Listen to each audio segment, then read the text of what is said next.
Computational இன்டெலிஜென்ஸ்ல ரீசெண்டா ஒரு அறிக்கை ஒன்று வந்திருக்கு. அதுல பாரத பிரதமர் அவர்கள் பேசிய விஷயங்களை பார்த்துட்டு அவர் வெறுப்பு பிரச்சாரம் பண்றாரு அப்படின்றத ஏஐ ஆர்டிபிஷியல் இன்டெலிஜென்ஸே ஓப்பனா சொல்ற அளவுக்கு இன்னைக்கு ஒரு நாட்டுடைய பிஎமோட நிலைமை தரம் தாழ்ந்து வந்திருக்கு. மோடினால மட்டும்தான் இந்தியாவை காப்பாற்ற முடியும்.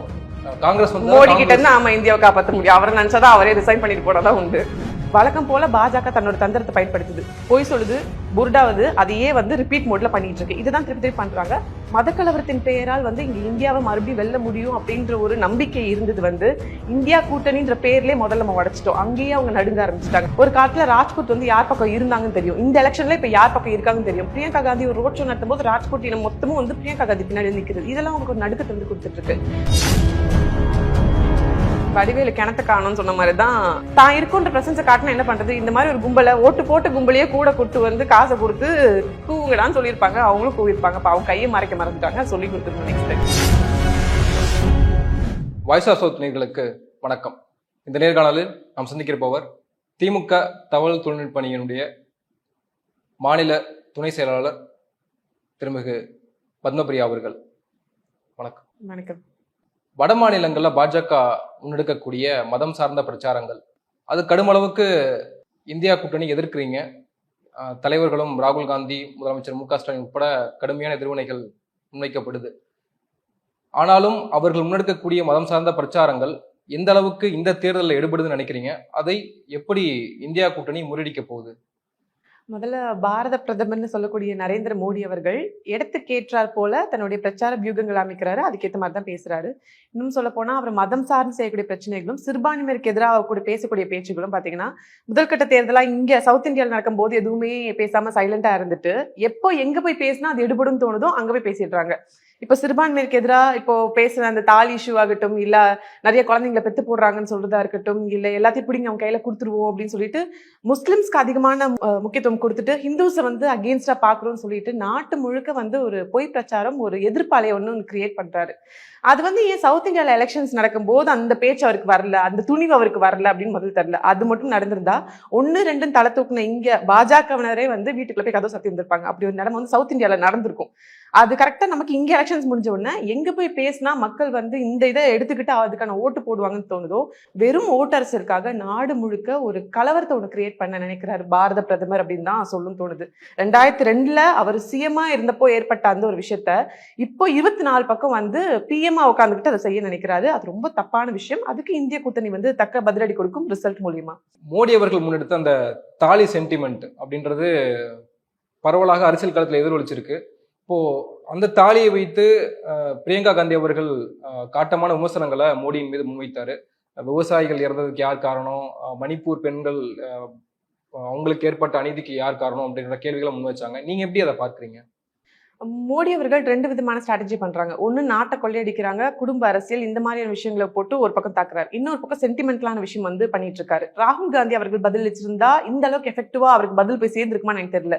பிரியங்கா காந்தி அந்த களத்துல இறங்கினதுனால தான் இது இன்னமும் வேகமா போய் சேர்ந்துச்சு அப்படின்னு நான் நினைக்கிறேன். அவங்க சொன்ன விஷயம் கரெக்ட். இப்போ ஹிந்துஸோட தாலியை பறிச்சு மங்கள் சூட்டை நாங்க முஸ்லிம்ஸ்க்கு கொடுத்துடுவோம் அப்படின்னு சொல்லிட்டு உலக வரலாற்றிலும் சரி இந்திய வரலாற்றிலும் சரி இருந்த இத்தனை பிரதமர்கள்ல ஒரே ஒரு பிரதமர் கூட இவ்வளோ கீழ்த்தனமா இறங்கி ஒரு விமர்சனம் வச்சதில்லை. ஓட்டரசலுக்காக அவர் எவ்வளவு கீழே இறங்குறாரு அப்படின்றத குஜராத் கலவரத்திலையும் பார்த்துட்டோம், இன்னைக்கு இந்த தாலி விஷயத்திலையும் பார்த்துட்டோம். உண்மையாவே பேட்டி பஜாவோ பேட்டி பதாவுன்றாங்க, அப்புறம் பெண் குழந்தைகளை காப்பாற்றணும், பெண்கள் தான் அப்படின்றாங்க, திடீர்னு தாலி சென்டிமெண்ட்டுக்கு இறங்குறாங்க. இவ்வளோ பெண்கள் மேல அக்கறை இருக்கக்கூடிய மோடி அவர்கள் புல்வாமா அட்டாக்ல இறந்த சோல்ஜர்ஸ்க்கு அவர் தான் தார்மீக பொறுப்பு ஏற்றிருக்கணும். அதை தாண்டி இன்னைக்கு மணிப்பூர்ல நடந்த பிரச்சனை இதெல்லாம் தாண்டி நம்ம நாட்டுக்காக ரெஸ்லர்ஸ் தங்க பதக்கம் வெள்ளி பதக்கம் வாங்கி குவிச்சவங்க மாச கணக்குல டெல்லியில உட்காந்து போராடினவங்கள இன்னைக்கு வரைக்கும் கண்டுக்கல. பெண்கள் மேல அவ்வளோ அக்கறை கொண்டிருந்தவர்கள், இந்த மாதிரி சிறுபான்மை பெண்கள் மேல, இந்த மாதிரி மணிப்பூர்ல இருந்த பெண்கள் மேல, டெல்லியில போராடின நம்மளுடைய வீராங்கனைகள் மேல ஏன் அவருக்கு இறக்கம் வரல? எலெக்ஷன் வரும்போது மட்டும் இறக்கம் வருது.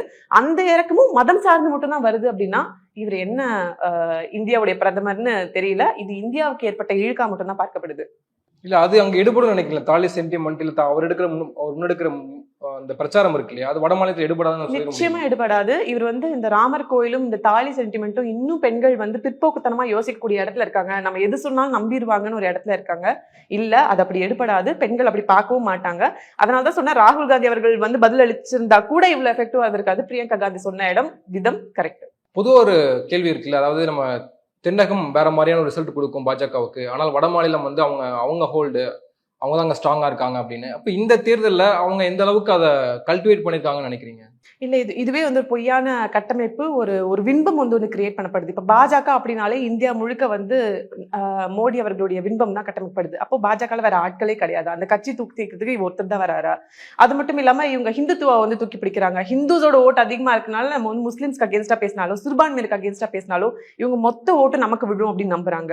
ராமர் கோயில் வந்து முன்னெடுத்தாங்க. ஆனா சவுத் இந்தியா பக்கம் வரும்போது ராமர் கோயில்ன்ற வார்த்தையை கூட அவங்க பயன்படுத்துறதுல இங்க அது எடுபடாதுன்னு அவங்களுக்கு நல்லா தெரியுது. South India is always against RSS BJP. அந்த சித்தாந்தத்துக்கு எதிராக நம்ம இருக்கோம். ஏன்னா அது வந்து செக்யூலரிசம் வந்து கெடுக்குது. அதனால South India together we stand together. ஆனா மத்த இடத்துல வந்து அது எடுபடாது, அவங்க நம்ம பேச்சை கேட்பாங்க, இங்க ஹிந்துஸ் தான் அதிகம், ராமர் கோயில் பேச்சு எடுபடும்னு அவங்க இப்ப நினைக்கிறது இல்லன்றத வந்து மக்கள் நிரூபிக்கிற இடத்துல இருக்காங்க. முன்னாடி வந்து 400 இடங்கள் நாங்க கைப்பற்றுவோம் அப்படின்னு சொன்னாங்க. இப்ப லைட்டா வாய்ஸ் குறைஞ்சது. இப்போ ஒரு 250 270 வந்தா போதுன்ற லெவலுக்கு பாஜக இறங்கி வந்திருக்கக்கூடிய நிலைமையை வந்து நாடு முழுக்க பார்க்க முடியுது. எந்த இடங்கள்ல எல்லாம் வந்து பாஜகவுக்கு வந்து வெற்றி கிடைக்கும், முன்னாடி வெற்றி கிடைச்ச இடங்களே வந்து இப்ப சரிவை நோக்கி போயிட்டு இருக்கு. அதுக்கான ரிப்போர்ட்ஸ் அவங்க கிட்ட வர்றதுனால தான் பிரதமர் அவர்கள் 3 நாள் 21, 22, 23 3 நாட்கள்ல வெவ்வேறு பேச்சுக்களை வந்து வெளியிடுறாரு. அவருக்கே வந்து ஒரு குழப்பம் வருது. இன்னும் சொல்ல போனா பாஜகவில் இருக்கிறவங்களுக்கே வந்து ஏன் இவர் இந்த மாதிரி பேசுறாரு, இந்த மாதிரிலாம் பேசணும், நம்ம எப்படி ஓட்டு கேட்க போறதுன்னு சொல்லிட்டு முகசொலிக்கிற அளவுக்கு பாஜக தொண்டர்களே அதிருப்தியில் இருக்கக்கூடிய ஒரு நிலைமையை வந்து ஒரு PM இன்னைக்கு உருவாக்கியிருக்காரு. சோ அவங்க கட்டமைச்சிருக்கக்கூடிய இந்த பிம்பம் அப்படிங்கிறது கொஞ்சம் கொஞ்சமா உடைய ஆரம்பிச்சிருக்கு. இந்த எலெக்ஷன் வந்து அதை ப்ரூவ் பண்ணி காட்டும். இல்ல, அவங்க ஜெயிக்க மாட்டாங்க, அவங்களுக்கான வாக்கு சதவீதம் குறைந்திருக்கு, மக்கள் அதிருப்தியில் இருக்காங்க அப்படின்னா ஏன் வந்து எதிர்வினை கடுமையாக ஆற்ற வேண்டிய தேவை என்ன இருக்கு இந்தியா கூட்டணிக்கு? எதிர்வினை கடுமையா ஆற்றோன்றதை விட நம்ம நல்லது பண்றோன்றதை விட ஆப்போசிட்ல இருக்கவன் கெட்டது பண்ணதான் வரான் அப்படின்றது வந்து மக்கள் கிட்ட சொல்ற இடத்துல இன்னைக்கு இருக்கும். இப்போ மதிப்புக்குரிய ராகுல் காந்தி அவர்களும் சரி, பிரியங்கா காந்தி அவர்களும் சரி, போற இடங்கள்லாம் வந்து காங்கிரஸோடைய மேனிஃபெஸ்டோ முன்னாடி வச்சு பேசுறாங்க. இங்க தமிழ்நாட்டுல நம்மளுடைய CM மாண்புமிகு MK ஸ்டாலின் அவர்கள் எங்கே போனாலும் நம்ம என்ன கொண்டு வர போறோம், காங்கிரஸ் என்ன கொண்டு வர இருக்குன்னு நம்மளுடைய மேனிஃபெஸ்டோ பத்தி நல்லது வந்து மக்கள் கிட்ட கொண்டு போய் சேர்த்துருக்கோம். ஆனா பாரத பிரதமர்னு சொல்லக்கூடிய PM மோடி அவர்களும் சரி, இல்ல அவர்கள் சார்ந்த யாரா இருந்தாலும் சரி, அவங்களுடைய மேனிஃபெஸ்டோல ஒரு லைனை சொல்லி இதுதான் பாஜக செய்ய போகுது, இதுக்காக ஓட்டு போடுங்க ஒரே ஒரு இடத்துல சொன்னதை காட்டுங்க பார்ப்போம், காட்டியிருக்க மாட்டாங்க. காங்கிரஸ் மேனிஃபெஸ்டோல அது இருக்கு, காங்கிரஸ் வந்தா இதை பண்ணிடுவோம், இப்படி பண்ணிடுவோம், அப்படி பண்ணிடுவாங்க அப்படின்னு சொல்லிட்டு ஒரு பொய்யான இன்பத்தை காட்டுறாங்க. சொல்லாததை சொன்னதா சொல்லிட்டு இருக்காங்க. வழக்கம் போல பாஜக தன்னோட தந்திரத்தை பயன்படுத்துது, பொய் சொல்லுது, புர்டாவது, அதையே வந்து ரிப்பீட் மோட்ல பண்ணிட்டு இருக்கு. இதுதான் திருப்பி திருப்பி பண்றாங்க. மதக்கலவரத்தின் பெயரால் வந்து இங்க இந்தியாவை மறுபடியும் வெல்ல முடியும் அப்படின்ற ஒரு நம்பிக்கை இருந்தது வந்து இந்தியா கூட்டணின்ற பேர்லயே முதல்ல நம்ம உடைச்சிட்டோம். அங்கேயே அவங்க நடுங்க ஆரம்பிச்சிட்டாங்க. அப்புறம் NDA கூட்டணி, இந்தியா கூட்டணி வெர்சஸ்னு போக ஆரம்பிச்சது. இன்னைக்கு என்ன ஒரு நிலைமை இருக்கு அப்படின்னு பார்த்தோம்னா, அவங்க கிட்ட மேனிஃபெஸ்டோல இந்த நல்ல பாயிண்ட் இருக்கு, இதுக்காக மக்கள் ஓட்டு போடுவாங்கன்னு சொல்ற அளவுக்கு அவங்க மேனிஃபெஸ்டோ முதல் நல்லா இல்ல. ரெண்டாவது, 10 ஆண்டு கால மோடி அவர்களின் இந்த பாஜகவுடைய ஆட்சியில மக்களுக்கு நாங்க இதை பண்ணியிருக்கோம் அப்படின்னு சொல்ற அளவுக்கு ஒரே ஒரு விஷயம் கூட பிரதமர் மோடி அவர்கள் செய்யவே இல்லை. உதாரணத்துக்கு வருடத்துக்கு 2 கோடி வேலை வாய்ப்புன்னு சொல்லிட்டு இப்ப வரைக்கும் 20 கோடி வேலை வாய்ப்புகள் உருவாயிருக்கணும். ஆனா இன்னைக்கு இந்தியாவுடைய நிலைமை என்ன, குறிப்பிட்ட ஒரு சில குடும்பங்களுக்கும் ஒரு சில கார்பரேட்டுக்கு மட்டும் இந்தியாவை அடகு வச்சு ஹிண்டன்பர்க் ரிப்போர்ட்ல இருந்து ஆரம்பிச்சு இந்தியாவுடைய எக்கானமியே சரியிற அளவுக்கு பாரத பிரதமர் என்ன பண்ணாருன்றது எல்லாருமே அறிஞ்சோன்னு. சோ பாஜக அரசு வந்து இதுதான் செஞ்சதுன்னு அவருக்கு சொல்றதுக்கு ஒண்ணு இல்ல. போற இடங்கள்ல வந்து காங்கிரஸ் மேனிஃபெஸ்டோ வந்து திட்டிட்டு இருக்காங்க. இன்னும் சொல்ல போனா காங்கிரஸ் நாங்க இது செய்வோம்னு சொல்றதை விட பாஜக காரங்க வந்து காங்கிரஸ் இது செய்ய போறாங்கன்னு வந்து எக்ஸ்ட்ராவா அந்த பிம்பத்தை கிரியேட் பண்ணது தான் அதிகம். சோ போற இடங்கள்லாம் தோல்வி பயம் வர ஆரம்பிச்சிச்சு. தான் கூடவே இருந்தவங்க கூட இப்ப விட்டுட்டு போகிற நிலைமை வந்துருச்சு. வேற வழியே இல்லாம இப்ப பொய்யும் புரடாவும் அதிகமா விடுறத பாரத பிரதமே செய்யற ஒரு இடத்துக்கு அவர் வந்துட்டாரு. இல்ல, குறிப்பா இப்போ ராகுல் காந்தி முன்னெடுக்கிற அரசியல் இருக்கு இல்லையா, நான் 16 லட்சம் கோடி வந்து பெரும் பணக்காரர்களுக்கு கொடுத்திருக்காரு, கடன் தள்ளுபடி கொடுத்திருக்காரு பிரதமர் மோடி அவர்கள், அந்த பணத்தை மீட்டு நான் வந்து 90% இந்திய மக்களுக்கு கொடுக்க போறேன்னு சொல்றாரு இல்லையா. இப்போ அந்த பிரச்சாரங்கள் தமிழ்நாட்டில் நம்ம பேசுறோம், ஆனால் வட மாநிலத்துல அங்க போய் சேருதா, அங்க ஊடகங்கள் யார் கண்ட்ரோல் இருக்கு, அதிகாரம் யார் கண்ட்ரோல் இருக்குன்றதெல்லாம் கேள்வி இருக்குல்ல. ஊடகங்கள் மட்டுமே வந்து ஒரு எலெக்ஷனோட ரிசல்ட்டை வந்து முடிவு பண்ண முடியாது. சாமானியன் தான் வாழ்க்கையோட நிலவரம் எப்படி இருக்குன்றதையும் அவன் உணர்ந்து பார்க்கக்கூடிய இடத்துக்கு அவன் வந்த ஆரம்பிச்சிட்டான். படிச்சவன் படிக்காதவன் அவன் எந்த இடத்துல இருக்கான்னு தாண்டி நம்ம டெய்லி வாழ்க்கையில எப்படி இருக்கோம் அப்படின்றதையும் வந்து அவன் உணர ஆரம்பிச்சிட்டான். ஒரு காலத்துல ராஜ்புத் வந்து யார் பக்கம் இருந்தாங்கன்னு தெரியும். இந்த எலெக்ஷன்ல இப்ப யார் பக்கம் இருக்காங்கன்னு தெரியும். பிரியங்கா காந்தி ஒரு ரோட் ஷோ நடத்தும் போது ராஜ்புட் இனம் மொத்தமும் வந்து பிரியங்கா காந்தி பின்னாடி வந்து நிக்கிறது. இதெல்லாம் உங்களுக்கு ஒரு நடுக்கத்தை வந்து கொடுத்துட்டு இருக்கு. இது மட்டும் இல்லாம இன்னைக்கு நார்த் இந்தியா மொத்தமும் சவுத் இந்தியாவுக்கு வந்து வேலை வாய்ப்பை தேடி வர ஒரு நிலைமை வந்துச்சு. திடீர்னு இன்னைக்கு ஒரு கோவிட் சுச்சுவேஷன் வந்துச்சு, ஒரு லாக்டவுன் ஒன்று போட்டாங்க. எத்தனை லட்சம் பேர் வந்து அகதிகள் மாதிரி கால்நடையா அவங்க ஊருக்கு போகக்கூடிய ஒரு நிலைமையெல்லாம் வந்துச்சு. இதெல்லாம் அவர்கள சிந்தித்து பார்ப்பாங்க. மறுபடியும் வந்து நார்த் இந்தியா வந்து சவுத் இந்தியா மாதிரி வளரணும் அப்படின்னா இவங்க வரக்கூடாது அப்படின்ற ஒரு எண்ணம் அங்க இருக்கக்கூடிய சாமானியனுக்கும் வர ஆரம்பிச்சிச்சு. இன்னமும் அந்த பொய் கட்டமைப்பை வச்சு பாரத பிரதமர் அவர்கள் மறுபடியும் பாரதத்துக்கு பிரதமர் ஆவாரான்னு கேட்டா வாய்ப்பே இல்லை. இந்தியா அலையன்ஸ் வந்து அதை விடுறதுக்கான வாய்ப்பும் இங்க இல்லை. இல்ல ஒருவேளை அச்சம் இருக்கா இந்தியா கூட்டணிக்கு மீண்டும் மோடி அவர்களுடைய ஆட்சி வந்துவிடுமோ அப்படின்ற ஒரு பயம் இருக்கா? நிச்சயமா இல்லை. ஏன்னா மக்களுக்கே வந்து எப்படி சவுத் இந்தியால பாஜக மோடின்னு சொன்னா வந்து சிரிக்கிறாங்க, முகத்தை சுளிக்கிறாங்களோ, நார்த் இந்தியாலயும் இப்ப அந்த நிலைமை வந்து தொற்றுறதை வந்து பாஜக காரங்க பார்த்ததுனால தான் இப்ப பிஎம்ஏ பெணாத்த ஆரம்பிச்சிட்டாரு அப்படின்றது தான் வெளிப்படையா அவருடைய என்ன சொல்றது பாடி லாங்குவேஜ்ல இருந்து தெரிய ஆரம்பிச்சிருக்கு. கம்ப்யூட்டேஷனல் இன்டெலிஜென்ஸ்ல ரீசெண்டா ஒரு அறிக்கை ஒண்ணு வந்திருக்கு. அதுல பாரத பிரதமர் அவர்கள் பேசிய விஷயங்களை பார்த்துட்டு அவர் வந்து வெறுப்பு பிரச்சாரம் பண்றாரு அப்படின்றத ஏஐ ஆர்டிபிஷியல் இன்டெலிஜென்ஸே வந்து ஓப்பனா சொல்ற அளவுக்கு இன்னைக்கு ஒரு நாட்டுடைய பிஎமோட நிலைமை வந்து தரம் தாழ்ந்து வந்திருக்கு. ரோட் ஷோக்கு வராரு. இப்ப கர்நாடகாவில் நடந்த எலெக்ஷனுக்கு எத்தனை முறை வந்தாருன்னு பார்த்தோம். தமிழ்நாட்டுக்கு வந்த எலெக்ஷனுக்கு எத்தனை தடவை வந்தாருன்னு பார்த்தோம். இந்தியாவுடைய வரலாற்றிலேயே எந்த ஒரு நேஷனல் பார்ட்டியும் குறிப்பிட்ட ஒரு ரீஜனல் பார்ட்டியோட லாங்குவேஜ் பத்தியோ இல்ல அந்த ஒரு மக்களை பத்தியோ பேசின வரலாறே கிடையாது. ஆனா இன்னைக்கு உலக நாடுகள் போனா கூட தமிழையும் தமிழர்களையும் உயர்த்தி பிடிக்க வேண்டிய இடத்துக்கு பாரத பிரதமர் தள்ளப்பட்டிருக்கிறார். சோ நம்ம எதிரி யாருன்னு தெரிஞ்சுட்டு அவங்களையும் நம்ம பக்கம் இழுத்து பிடிச்சிடலாம் அப்படின்னு ஒரு ஸ்ட்ராட்டஜி அவர் எடுக்கணும்னு ட்ரை பண்றார். பட் அது ஃபெயிலியர் ஆயிடுச்சு. நார்த் இந்தியாவும் இனி அவங்க பக்கம் இல்ல அப்படின்றது வந்து இந்த எலெக்ஷன் டெஃபினட்டா காட்டும். இப்ப நீங்க இந்த மக்களவை தேர்தலில் நீங்க தேர்தல் பணியாற்றி இருக்கீங்க. மக்களுடைய எண்ணம் குறிப்பா தமிழ்நாட்டிலேயே அண்ணாமலை சொல்வது போல வந்து இது 2024 மக்களவை தேர்தல் ஜூன் 4 வந்து ஒரு வேறமான ரிசல்ட் கொடுக்கும், அரசியல் மாற்றம் ஏற்பட போகுது அப்படின்னு அவர் சொல்லியிருந்தாரு. நீங்க எப்படி உணர்றீங்க? மக்களோட பேசும்போது நீங்க எப்படி பார்க்குறீங்க? கண்டிப்பா மக்கள் பாஜகவினர் பக்கம் இல்ல, அது மட்டும் நல்லா தெரியுது. இந்தியா அலையன்ஸ் பக்கம் இருக்காங்கன்றத டெஃபினட்டா பிஜேபி வேண்டாம் மோடி வேண்டான்றதுல மக்கள் ரொம்ப ஸ்ட்ராங்கா இருக்காங்க. இன்னும் சொல்ல போனா ராகுல் காந்தி அவர்கள் சொன்னது போல இந்த ஒட்டுமொத்த இந்தியாவில் 1% மக்கள் வந்து இந்தியாவுடைய 40% வெல்த்தை வந்து வச்சுக்கிற அளவுக்கு ஒட்டுமொத்த நாடே வந்து ரிச் கெட்ஸ் ரிச்சா புவர் கெட்ஸ் புவர்ன்ற ஒரு நிலைமைக்கு கொண்டு வந்துட்டாங்க. இங்க வந்து பாவர்ட்டி அப்படின்ற ஒரு ப்ராப்ளம் போய் இன்இக்வாலிட்டி அதிகமாயிடுச்சு. நம்ம கிட்ட இப்ப சேமிப்புன்னு ஒண்ணு இல்ல. வரும்போது வந்து பெட்ரோல் பிரைஸ் இவ்வளவு கம்மியா கொடுப்போம், நாங்க கோல்டோட பிரைஸ் இப்ப எப்படி இருக்குன்னு நமக்கு தெரியும். நடுவுல வந்து காய்கறியோட பற்றாக்குறை எப்படி இருந்துச்சு, இந்த தக்காளி வெங்காயத்துக்கு எவ்வளவு கஷ்டப்பட்டோம், இது எல்லாமே தெரியும். ஒரு பக்கம் விவசாயிகளை டிராக்டர் வச்சு எச்சு கொள்றீங்க, இன்னொரு பக்கம் காய்கறி பெட்ரோல் விலை எல்லாமே ஏறி போச்சு. இங்க படிச்சவனுக்கு வேலையே இல்ல. படிக்கலான்னு உள்ள போனா கூட அங்கேயும் வந்து காஸ்ட் ப்ராப்ளம் பாக்குறீங்க, ரீஜன் ப்ராப்ளம் பாக்குறீங்க, ரிலீஜன் ப்ராப்ளம் பாக்குறீங்க, குறிப்பிட்ட ஒரு லாங்குவேஜ் போட்டு நசுக்குறீங்க. திடீர்னு நீங்க பக்கம் வந்து பார்த்தா சிறுபான்மையினருக்கு இவ்வளவு பிரச்சனை கொடுக்குறீங்க. நீங்க பிரதமரா வந்து உட்காந்துட்டு ஒரு ஆட்சியை வந்து ஒரு நாடு முழுக்க கொண்டு வந்துட்டு 10 ஆண்டு கால ஆட்சி, 10 ஆண்டு காலத்துக்கு முன்னாடி 2004 எப்படி இருந்துச்சோ 2014 எப்படி இருந்துச்சோ அப்படியே நீங்க இருந்திருந்தா கூட பரவாயில்ல. இன்னும் மகா மட்டமா மோசமா போயிட்டு இருக்கோம். இந்தியா அப்படின்றது டெவலப்பிங் கண்ட்ரி அப்படின்ற ஒரு நிலைமை போய் இன்னைக்கு நம்ம எந்த இடத்துல இருக்கோன்றத நாட்டுக்குள்ள இருக்கிறவங்களுக்கே தெரியாத ஒரு நிலைமை வந்துருச்சு. இந்த நாட்டை விட்டு போயிட்டா போதும் அப்படின்னு நிறைய பேர் நினைக்கிற அளவுக்கு இன்னைக்கு வந்து ஒரு பிஎம் அவருடைய ஆட்சியை வந்து கொண்டு வந்திருக்காரு. சோ மக்கள் என்ன நினைக்கிறாங்கன்னா, எங்களுக்கு இந்தியா அலையன்ஸ் வேணும் வேணாம் அப்படின்றத தாண்டி கண்டிப்பா பிஜேபி வேண்டவே வேண்டான்றதுல ரொம்ப ஸ்ட்ராங்கா இருக்காங்க. அது தெரிஞ்சுது. ஆனால் மோடியினுடைய பிரச்சாரத்துல வந்து தொடர்ந்து யார் வந்து பிஎம் கேண்டிடேட்டா இருக்க போறாங்க, அவங்களுக்குள்ளே சண்டை இருக்கும். ஒரு வருஷத்துக்கு ஒரு கேண்டிடேட் இருக்க போறாங்க, அந்த கூட்டணிக்கே நீங்க வாக்களிக்க போறீங்கன்னு மோடி பிரச்சாரம் மேற்கொள்றாருல, அப்ப அதெல்லாம் எடுபடாதா? நிச்சயமா எடுபடாது. நான் தான் சொன்னேனே, இவங்க வேணும்ன்றதை விட இவங்க வேண்டாம் அப்படின்றதுல நாட்டு மக்கள் ரொம்ப தெளிவா இருக்காங்க. 10 வருஷமா ஒரே தலைவர் இங்க உட்காந்து ஆண்டு இருக்காரு. இந்தியாவில் அவர் என்ன சாதிச்சிருக்காருன்னு ஒரே ஒரு விஷயத்த மட்டும் பாரத பிரதமர் ஓப்பன் வந்து சொல்லுங்க, சொல்ல மாட்டாரு.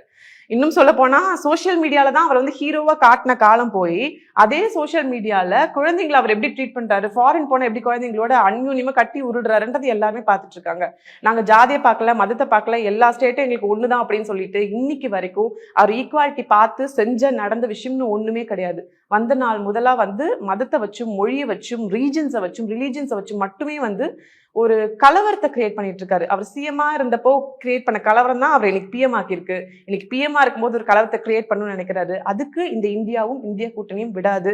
அதனால அவங்க கொடுக்குற எந்த ஒரு பொய் ப்ரொபகேண்டாவும் வந்து மக்கள் கிட்ட ஈடுபடாது. மக்கள் ரொம்ப சிம்பிளா கேட்கறாங்க, நீங்க வருவேன், நீங்க வந்தா 15 லட்சம் போடுவேன், நீங்க இன்னைக்கு வரைக்கும் அக்கௌண்ட்ல 15 லட்சம் வரல, சரி, டிமானிட்டைசேஷன் கொண்டு வந்தீங்க, கேட்டா கருப்பு பணத்தை வந்து ஒழிச்சிடுவோம், ஸ்விஸ் அக்கௌண்ட்ல இருக்கக்கூடிய எல்லாரோட பட்டியலும் தருவோம். நீங்க இன்னைக்கு வரைக்கும் ஒருத்தரோட பேர் கூட வரல.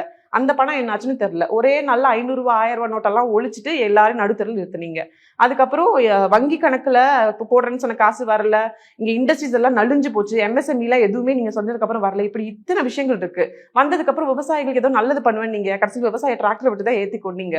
பெண்களுக்கு வந்து பாதுகாப்பு தருவோம்னு சொன்னீங்க. பில்கிஸ் பானு கதையில என்ன நடந்ததுன்னு சொல்லி தான் இந்த தடவை நான் வந்து சென்ட்ரல் சென்னையில ஒர்க் பண்ணும்போது பில்கிஸ் பானு கதையை எல்லா வீட்டு பெண்கள் கிட்ட போய் சொன்னேன். அழுகாத கண்கள்னே அங்க ஒண்ணு இல்ல. ஒரே ஒருத்திக்கு நடந்த விஷயம் நாளைக்கு இந்தியா முழுக்க இருக்கக்கூடிய பெண்களுக்கு நடக்காதுன்றதுக்கு என்ன நிச்சயம்? பில்கிஸ் பானுக்கு நடந்தாலும் ஒண்ணுதான், எனக்கு நடந்தாலும் ஒண்ணுதான். அப்படி இருக்கும்போது இந்தியான்னு ஒரு நாட்டுல சிறுபான்மை இனத்துல ஒரு பெண்ணா பிறந்ததுக்காக, இந்த நாட்டுல பிறந்ததுக்காக நான் இதை அனுபவிக்கணுமா? வெளியில போனா மட்டும் இந்தியா செக்யூலர் கண்ட்ரி, இங்க வந்து டெமோக்ரஸி இருக்கு, இங்க எல்லாருமே ஒன்னா வாழ்றோம்னு பெருமையா லேபிள் ஓட்டுறோம். ஆனா உண்மையா இன்னைக்கு நிலவரம் அப்படி இருக்கான்னு கேட்டா இல்ல. பெண்ணா பிறந்ததே சாபம்னு நினைக்கக்கூடிய ஒரு இடத்துல இன்னைக்கு பல பெண்கள் இருக்காங்க. அதுலயும் சிறுபான்மை இனத்தை சேர்ந்த பெண்களுக்கு இங்க அச்சுறுத்தல் இருக்கு. இன்னமும் இந்த கூட்டம் வந்தா பெண்களாகிய நாங்க சேஃபா இருக்க மாட்டோம்னு எல்லா பெண்களும் இன்னைக்கு உணர்ற ஒரு இடத்துல இருக்கும். நாட்டுக்குள்ள இருக்க மக்கள் பாதுகாப்பு இல்லை நீங்க சொல்றீங்க. ஆனால் அவர் பாஜக சொல்வது என்னன்னா, மோடினால மட்டும்தான் இந்தியாவை காப்பாற்ற முடியும். காங்கிரஸ் வந்து மோடி கிட்ட இருந்து ஆமா இந்தியாவை காப்பாற்ற முடியும். அவரை நினைச்சாதான் அவரே ரிசைன் பண்ணிட்டு போனதான் உண்டு. இல்ல அவர்னால மட்டும்தான் இதை காப்பாற்ற முடியுன்றது இருக்கு இல்லையா? அதாவது சர்வதேச அளவுல வந்து இந்திய நாடு உயர்ந்திருக்கு, பாதுகாப்பு அம்சங்கள், ராணுவ கட்டமைப்பு அப்படின்னு சொல்லி அவங்க ஒரு உருவகப்படுத்துறாங்கல்ல. இன்னும் காஷ்மீர் ப்ராப்ளம் சால்வ் ஆகல, இன்னும் சைனாக்காரன் உள்ள வந்துட்டு தானே இருக்கான், இதுவே இன்னும் ஸ்டாப் பண்ணல. ஸ்ரீலங்கா பக்கம் ஒரு ப்ராப்ளம் இருந்துட்டு தான் இருக்கு. இன்னைக்கு வரைக்கும் நம்ம கச்சத்தீவு மீட்கிறது நிறைய விஷயம் போயிட்டு தான் இருக்கு. எதை வச்சு வந்து அவர் தன்னைத்தானே லீடர்னு ப்ரொஜெக்ட் பண்ணிக்கிறாரு? நாட்டு மக்கள் சொல்லணும், இவன் தான் என் தலைவன், இவன் என்னை இதுல இருந்து காப்பாத்தினா, இவன் என்னை இப்படி வாழ வச்சான்னு சொன்னா அதுதான் உண்மையான தலைவன் கழகு. ஒரு தலைவன் வந்து நான் வந்தாதான் நாடு நல்லா இருக்கும்னு சொல்றான்னா அவன் தலைவன் கிடையாது. அப்ப மோடி தலைவர் கிடையாது. இப்போ கோயம்புத்தூர்ல வந்து ஒரு ரீசன்ட் நியூஸ், அது வந்து அண்ணாமலை வந்து தேர்தல் முடிந்த பிறகு 1 லட்சம் வாக்காளர்கள் வந்து காணாம போயிட்டாங்க அப்படின்னு சொல்லியிருந்தார் அவருடைய தொகுதியில. இப்போ அந்த வாக்காளர்கள்லாம் வந்து போராடுறாங்க, என்னுடைய வாக்கு காணோம், என்னுடைய ஓட்டுரிமை பறிக்கப்பட்டிருக்கு, இதற்கு பதில் சொல்லியே தீரணும்னு போராட்டம் பண்றாங்க. ஆனால் போராட்டம் பண்ணக்கூடிய நபர்கள் அந்த ஓட்டு மையோட அந்த அடையாளத்தோட வந்து நிற்காங்க. அதையும் நம்ம பார்க்கிறோம். அது எப்படி நீங்க எடுத்துக்கிறீங்க? வடிவேலு கிணத்த காணும்னு சொன்ன மாதிரிதான் அண்ணாமலை அவர்கள் அதை சொன்ன உடனே எல்லாரும் முதல்ல அண்ணாமலை அவர்கள் தான் சாடினாங்க. ஏன்னா நீ ஒரு கேண்டிடேட்டா நிக்கிற, எத்தனை ஓட்டு இருக்காங்க இல்ல, அந்த ஓட் லிஸ்ட் சரி பார்க்க வேண்டியது எலெக்ஷன் கமிஷனோட வேலை ஒரு பக்கமா இருந்தாலும் அந்தந்த கட்சி சார்ந்தவங்களும் ஒரு பக்கம் பூத்த வச்சு மத்த வேலை பண்ணிட்டு இருக்காங்க. அப்ப இத்தனை நேரம் நீ என்ன கோமால இருந்தியா, தூங்கிட்டு இருந்தியா, இது கூட பார்க்காம வந்து நீ எப்படி கேண்டிடேட்டா நின்னு சொல்லிட்டு அவரை தான் சாடினாங்க. சோ அவர் வெட்ட ஸ்டேட்மெண்ட்டுக்கு மக்களே அங்க பதில் சொல்லிட்டாங்க. அதை தாண்டி தன்னோட பிரசன்ஸை காட்டுகிறதுக்காக நெகட்டிவ் பப்ளிசிட்டின்னு ஒண்ணு முதல் நாள் முதல் அண்ணாமலை அவர்கள் பண்ணிட்டு இருக்காங்க. இன்னைக்கு வரைக்கும் வந்து அண்ணாமலை அவர்கள் ஒரு நல்ல பொலிட்டிஷியன், இவர் எடுத்து வச்ச பாயிண்ட் சூப்பர், இவர் மக்கள் பிரச்சனைக்காக வந்து நின்னாருன்னு மக்கள் ஒரு விஷயத்த கூட பார்க்கவே இல்லை. திடீர்னு கோயம்புத்தூர்ல போய் நிக்கிறாரு, நான் ஒரு கேண்டிடேட்னு சொல்றாரு, 1 லட்சம் ஓட்ட காணும்னு சொல்றாரு. இதெல்லாம் பார்க்கும்போதே அவருக்கு அரசியல் புரிதல் இல்லை அப்படின்றது மக்களுக்கே வந்து புரிஞ்சுட்டாங்க.